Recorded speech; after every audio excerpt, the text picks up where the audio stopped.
دوستو، آج ایک قصہ پڑھ کر بڑا مزہ آیا، اچھا لگا، تو سوچا آپ لوگوں کے ساتھ شیئر کروں۔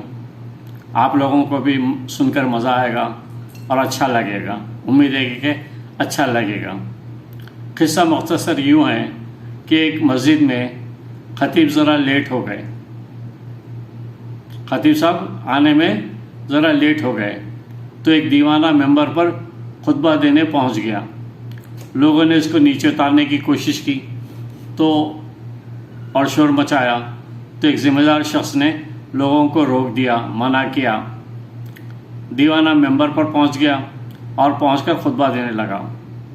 کہا، تمام تعریفیں اللہ پاک کے لیے ہے جس نے سب کو ایک ماں اور ایک باپ سے پیدا کیا اور دو جنس مرد اور عورت میں تقسیم کیا، پھر ان میں سے کچھ کو مالدار بنایا تاکہ اللہ پاک کا شکر بجا لائیں، اور کچھ کو فقیر غریب چھوڑا تاکہ صبر کریں۔ مگر میں نے دیکھا نہ تو امیر لوگ شکر کرتے نظر آتے ہیں اور نہ ہی فقیر غریب لوگ صبر کرتے دکھائی دیتے ہیں۔ لعنت ہو ناشکروں پر اور نہ صبر کرنے والوں پر۔ یہ کہہ کر اتر گیا۔ اس قصے کے بتانے کا مقصد یہ تھا کہ صبر اور شکر ہم کو زندگی میں کرنا چاہیے۔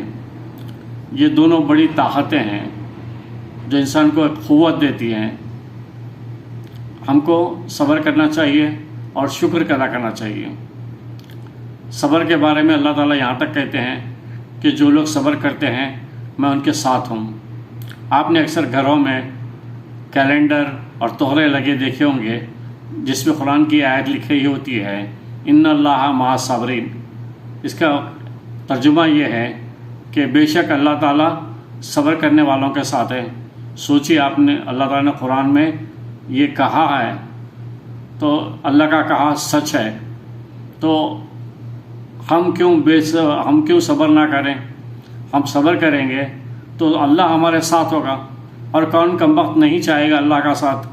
تو اس لیے صبر کیا کرو اور شکر ادا کرو۔